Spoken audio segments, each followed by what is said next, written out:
Hello everyone, আমার আরেকটা নতুন ব্লগে তোমাদের সবাইকে আবারও স্বাগতম। তোমরা তো জানোই আমার এক্সাম শেষ হয়েছে।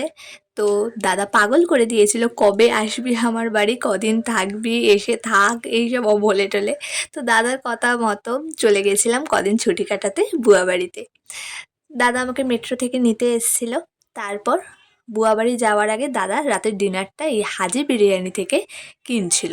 এটা আছে ঢাকুরিয়ায়। এই হাজি বিরিয়ানির সামনে লাইনটা দেখছো কীরকম ভিড়, মানে বেশ এটা জনপ্রিয় ওই এলাকায় এই বিরিয়ানির দোকানটা।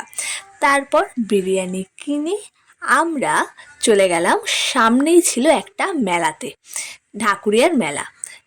ওই রথের মেলাটাই অনেক দিন ধরেই বসছে, তো সেখানেই চলে গেলাম। কিন্তু আমরা যখন গেছিলাম বেশ রাত হয়ে গেছিলো, মানে ঠিক ওই 10টা থেকে 10:30 মতন বাজে। তো বেশিরভাগ দোকানেই বন্ধ হয়ে গেছিলো।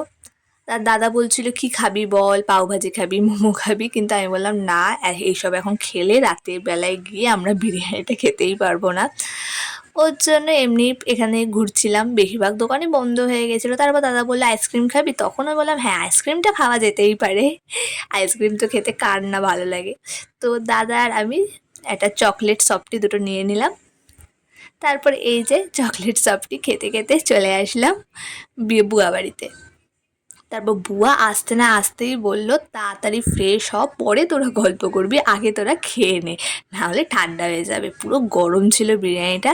তো দাদা নিয়েছিল একটা চিকেন বিরিয়ানি, একটা চিকেন স্পেশাল বিরিয়ানি। তো চিকেন বিরিয়ানিটার দাম ছিল 100 টাকা, চিকেন স্পেশাল বিরিয়ানিটার দাম ছিল 150 টাকা। ঢাকুরিয়ায় আছে এই হাজিটা। আর খেতে খুবই ভালো, খুব লাইট, মানে সত্যিই ভালো।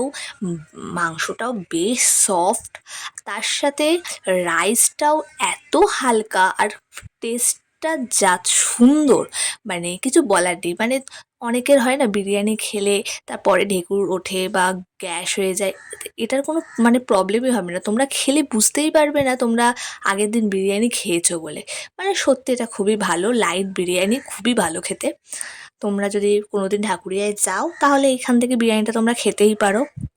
আর এই যে দাদার একটু ঝাল ঝাল পছন্দ, ওর জন্য একটু গোলমরিচ ছড়িয়ে তারপর বিরিয়ানিটা খেলে। আমি বললাম না, এবার তুই এবার রিভিউ দে, অনেক তুই গোলমরিচ টোলমরিচ ছড়ালি, রিভিউ দে। দাদা বলছিল যে আমি তো সবসময় খাই, তুই আগে রিভিউ দে কেমন খেতে, আমার তো সবসময়ই ভালো লাগে। তারপর আমি খেলাম, আমারও খুব ভালো লাগলো।